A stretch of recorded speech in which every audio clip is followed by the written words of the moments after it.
കോളാമ്പിപ്പൂവ് എന്ന പേരിൽ അറിയപ്പെടുന്ന സസ്യത്തെയാണ് പരിചയപ്പെടുത്തുന്നത്. ഇന്ത്യയിലെയും കേരളത്തിലെയും വീടുകളിൽ നട്ടുവളർത്തുന്ന സസ്യമാണ്. തെക്കേ അമേരിക്കയിലെ ബ്രസീലാണ് ജന്മദേശം. 3 മീറ്റർ വരെ ഉയരത്തിൽ വളരുന്ന സസ്യമാണ്. ഉഷ്ണമേഖലാ പ്രദേശങ്ങളിൽ വ്യാപകമായി കാണപ്പെടുന്നു. കുറ്റിച്ചെടിയായും വള്ളിയായും വളരുന്നു. പരമ്പരാഗത ചികിത്സയിലാണ് ഔഷധമായി ഉപയോഗിക്കുന്നത്. മലേറിയ, ഡെങ്കിപ്പനി, പനി, ചുമ, ജലദോഷം എന്നീ രോഗങ്ങൾക്ക് ഇലകളുടെ കഷായം 10-15 മില്ലി കഴിക്കുന്നത് ഗുണകരമാണ്. ഫംഗസ്, അണുബാധ, പുഴുക്കടി എന്നിവയിൽ ചെടിയുടെ കറ എണ്ണ ചേർത്ത് പുരട്ടുന്നത് ഗുണകരമാണ്.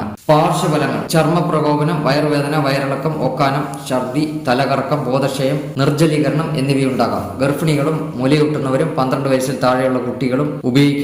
കുടൽ വീക്കം, IBS, വൻകുടൽ പുണ്ണ്, ക്രോൺസ് രോഗം ഉള്ളവരും ഉള്ളിൽ കഴിക്കരുത്. മൃഗങ്ങൾ ഉള്ളിൽ കഴിച്ചാലും സമാനമായ ലക്ഷണങ്ങളാണ് അനുഭവപ്പെടുന്നത്.